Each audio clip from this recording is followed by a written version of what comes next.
Welcome to this explainer. Today we are tearing down one of the most manufactured, deeply ingrained conflicts in modern health. I'm talking about the endless, exhausting war between cardio lovers and heavy lifters. You know the exact narrative I mean, right?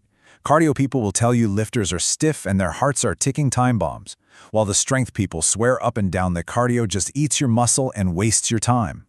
Millions of us are forced to choose a side, all while quietly wondering if we chose the wrong one.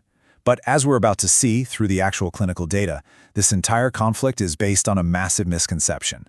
But here is what nobody is telling you about where this whole rivalry actually came from. Those baseline studies that originally sparked the division, most of them are actually conducted way back in the 1970s, and they largely focused on sedentary, middle-aged men. The early findings completely lacked nuance. Yet, the fitness industry took those outdated results and just ran with them, eventually building a $100 billion empire.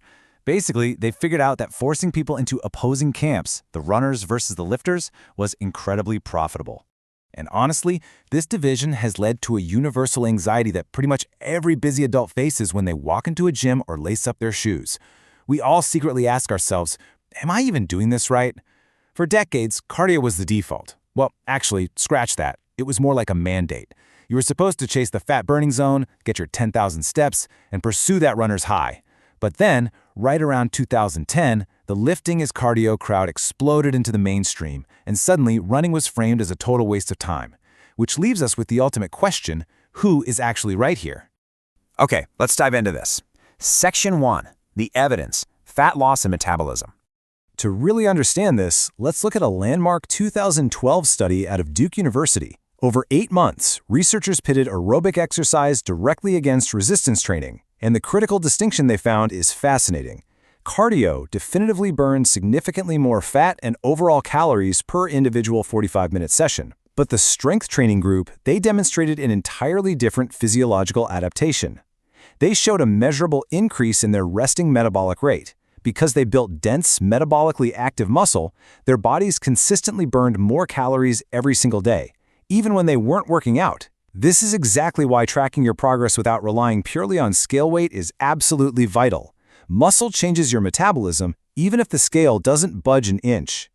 So how do we interpret all of that? Basically, it means cardio wins the battle of the single workout, but strength training quietly wins the war of long-term metabolic health. The physiological link here is absolutely crucial for busy adults to understand. Carrying more muscle fundamentally changes the engine of your body. It's like upgrading your car's motor so it processes energy way more efficiently over the long haul. Moving right along to Section 2, the evidence, heart health. And this brilliantly illustrates a major point. For a very long time, cardiovascular exercise has been the undisputed champion of heart health.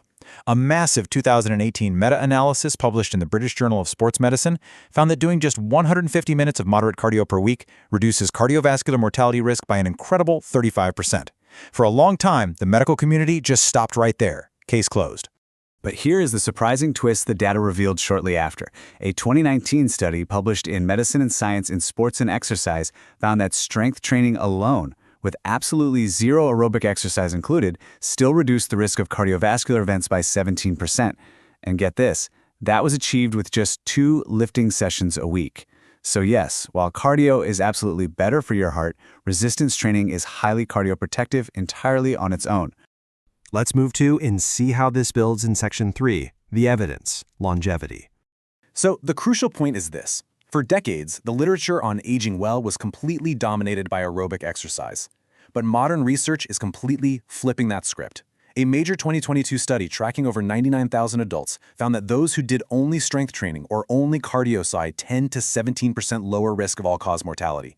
But the group that combined both modalities, they saw a massive 40% lower risk. The synergy between lifting and cardio is multiplicative. They literally work so much better when put together. And here is a huge part of the reason why. Listen up, because this is wild. As adults, if we are not actively resistance training, we lose roughly 3 to 8% of our muscle mass per decade after the age of 30.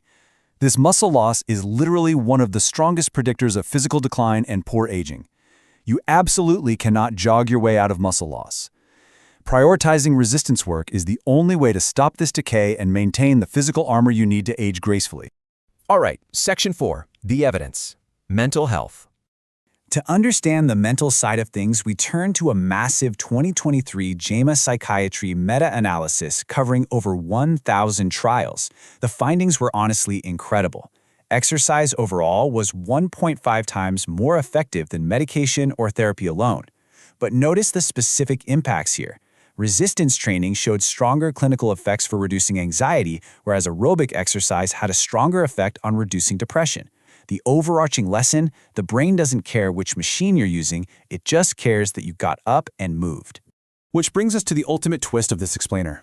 This whole cardio versus strength debate, the one dominating Reddit threads and gym floors everywhere, was never really a scientific debate at all. The science has actually been remarkably consistent for over a decade. Both are good, and combining them is vastly better. The debate only exists because keeping you confused and divided is incredibly profitable. It sells specialized programs, it builds fanatic tribes, and honestly, it just keeps you clicking. Now, what's really interesting about this is the behavioral science behind the trap. It's a concept called identity-based fitness. When we attach our sense of self to a specific type of exercise, we become deeply, almost irrationally motivated to defend it rather than logically question it. Runners will fiercely protect running. Lifters will fiercely protect lifting. Social media algorithms absolutely reward this conflict, while the people who are quietly doing both get all the actual long-term results. So, Section 5. Practical takeaways. The Busy Adult's Guide. How do we actually break free from the dogma? Here is a totally BS-free weekly template for busy professionals dictated entirely by your primary goal. If your goal is fat loss, your split is 3 strength training sessions a week to protect that muscle, plus 2 moderate cardio sessions.